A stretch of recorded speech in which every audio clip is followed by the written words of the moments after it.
Welcome back. B എഡിൻ്റെ second സെമസ്റ്ററിൻ്റെ അടുത്തൊരു ക്ലാസ്സിലേക്ക് എല്ലാവർക്കും സ്വാഗതം.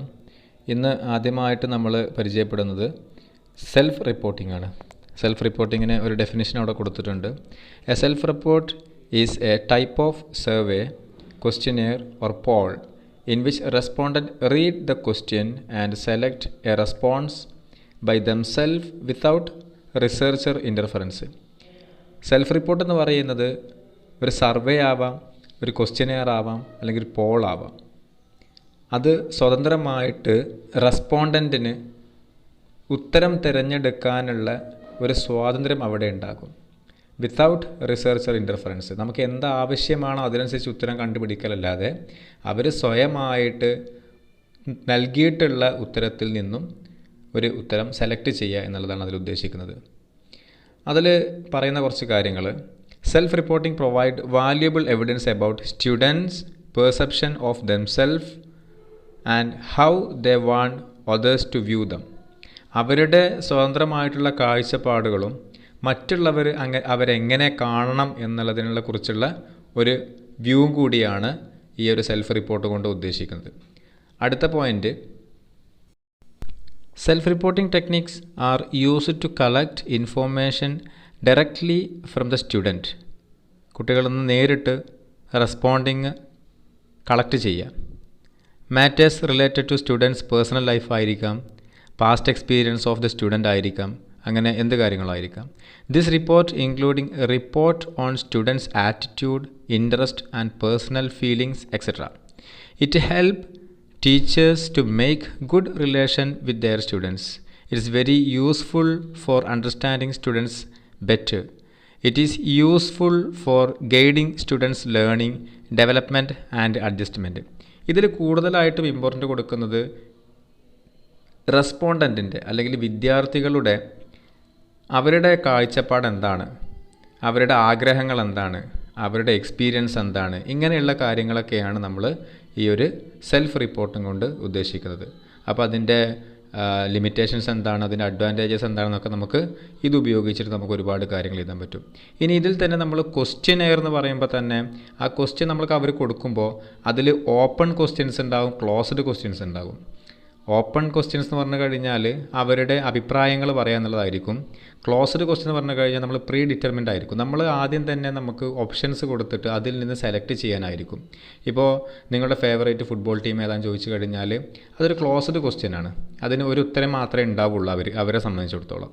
പക്ഷേ നമുക്കൊരു ഓപ്പൺ ക്വസ്റ്റ്യൻസ് എന്ന് പറഞ്ഞു കഴിഞ്ഞാൽ അവിടെ അഭിപ്രായങ്ങൾ എന്താണ്, നിങ്ങൾക്ക് അതിനെക്കുറിച്ചുള്ള അഭിപ്രായം ചോദിച്ചു കഴിഞ്ഞാൽ അവർക്ക് പല അഭിപ്രായങ്ങളുണ്ടാകും. അത് ഒരു ആൻസർ മാത്രമാവില്ല.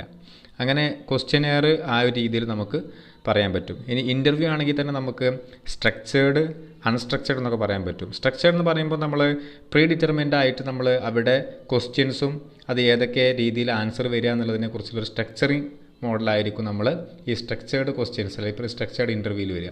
അൺസ്ട്രക്ചേർഡ് ആകുമ്പം അവിടെ ആരെയാണോ ഇൻ്റർവ്യൂ ചെയ്യുന്നത് അവരുടെ ആറ്റിറ്റ്യൂഡിനനുസരിച്ചായിരിക്കും അതിൻ്റെ ഉത്തരങ്ങൾ നമുക്ക് നേടുക. അല്ലെങ്കിൽ ക്വസ്റ്റ്യൻസ് പോലും നമ്മൾ പ്രീ ഡിറ്റർമിൻഡ് ആയിട്ട് നമ്മൾ എഴുതി വെക്കാതെ ആയിരിക്കും അൺസ്ട്രക്ചേർഡിൽ നമ്മൾ നോക്കുന്നത്. അപ്പോൾ ആ രീതിയിലാണ് നമുക്ക് ഈ സെൽഫ് റിപ്പോർട്ടിങ്ങിൽ നമുക്ക് പറയാൻ പറ്റുന്ന കാര്യങ്ങൾ. Next topic: anecdotal records. Anecdotal records are reports about teacher informal observation about student. ഒരു വിദ്യാർത്ഥിയെക്കുറിച്ച് ഏതെങ്കിലും ഒരു സാഹചര്യത്തിൽ ആ ഒരു കുട്ടിയുടെ ബിഹേവിയർ എന്താണ്, അല്ലെങ്കിൽ ആ കുട്ടി എന്തൊക്കെ കാര്യങ്ങളാണ് ചെയ്തത്, ആ കുട്ടി അതിലെന്തെങ്കിലും ഇമ്പ്രൂവ് ചെയ്യാനുണ്ടോ എന്നുള്ള കാര്യങ്ങൾ ഇൻഡയറക്റ്റായിട്ട് ഒബ്സർവ് ചെയ്ത് അതൊരു റിപ്പോർട്ട് രീതിയിൽ എഴുതി വെക്കുന്ന ഒരു രീതിയാണ് അനക്ഡോട്ടൽ റെക്കോർഡ്സ് എന്ന് പറയുന്നത്. അപ്പോൾ അതിൻ്റെ ഒരു ഫോം ഞാൻ അതിൽ കൊടുത്തിട്ടുണ്ട്, ഏത് രീതിയിൽ ഒരു അനക്ഡോട്ടൽ റെക്കോർഡ് നമുക്ക് എഴുതാമെന്നതിനെ കുറിച്ചൊക്കെ. ഇതിൽ പറയുന്ന കുറച്ച് കാര്യങ്ങളൊന്ന് നോക്കാം. Anecdotal record: it is report of teacher observation regarding his pupil. വിദ്യാർത്ഥികളെക്കുറിച്ച് അല്ലെങ്കിൽ വിദ്യാർത്ഥിയെക്കുറിച്ച് ഒരു ഒബ്സർവേഷൻ റിപ്പോർട്ട് എഴുതി വെക്കുക എന്നുള്ളതാണ് ഉദ്ദേശിക്കുന്നത്. When teachers observe certain behaviour of his student during specific occasion either in classroom or outside should be recorded accurately and objectively. Such behavior of students reveal their attitude or certain personality traits. This type of record help the teacher in evaluating a student from the point of view of his personality.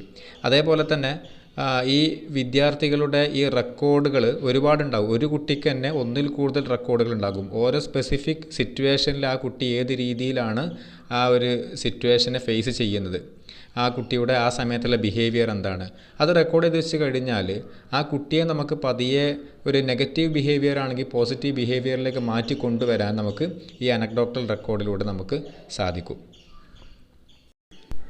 അടുത്തതായിട്ട് ഈ anecdotal റെക്കോർഡിൻ്റെ ഒരു specimen അവിടെ കൊടുത്തിട്ടുണ്ട്.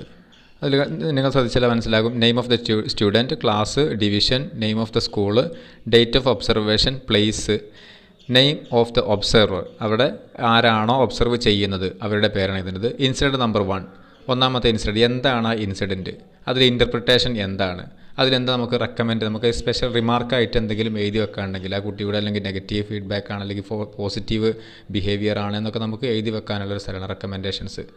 Okay,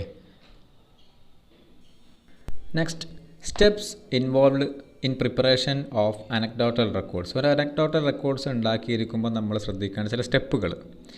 first one, ഒബ്സേർവിങ് children instructional setting. ഒബ്സേർവിങ് children in instructional settings എന്ന് പറയുമ്പോൾ ചില instructional സെറ്റിങ്സിലായിരിക്കണം നമ്മൾ ആ കുട്ടികളെ ഒബ്സർവ് ചെയ്യേണ്ടത്. അതിൽ സ്റ്റാർട്ടിംഗ് പോയിൻ്റ് എങ്ങനെയാവണം, അതിൻ്റെ എൻഡ് പോയിൻ്റ് എങ്ങനെയാവണം. പക്ഷേ ഇതൊരു ഇൻഡയറക്റ്റ് ഒബ്സർവേഷനും കൂടിയാണെന്നുള്ളത് ശ്രദ്ധിക്കുക. Second one, maintaining A standards based focus. വെറുതെ നമ്മൾ അങ്ങോട്ട് ഫോക്കസ് ചെയ്താൽ പോരാ. ഫോളോ സം ക്രൈറ്റീരിയാസ് ആ standards at the time of observation എന്ന് പറയാം. Third one, making anecdotal records. അത് ഉണ്ടാക്കിയെടുക്കുമ്പോൾ മുൻപ് പറഞ്ഞ പോലെ തന്നെ എന്തൊക്കെ കാര്യങ്ങൾ ശ്രദ്ധിക്കേണ്ടതിൽ ഇതിൽ കറക്റ്റായിട്ട് പറഞ്ഞിട്ടുണ്ട്. Write observable data using significant abbreviations, write records in the past tense. അത് കഴിഞ്ഞ കാര്യങ്ങളായിരിക്കും നമ്മൾ പിന്നീട് നോക്കുമ്പോൾ ഉണ്ടാവും. അപ്പോൾ ആ രീതിയിൽ തന്നെ അത് എഴുതി വെക്കണം. Fourth one, managing anecdotal records. അതിലെന്തെങ്കിലും തിരുത്താനുണ്ടെങ്കിൽ നമ്മളത് തിരുത്തണം.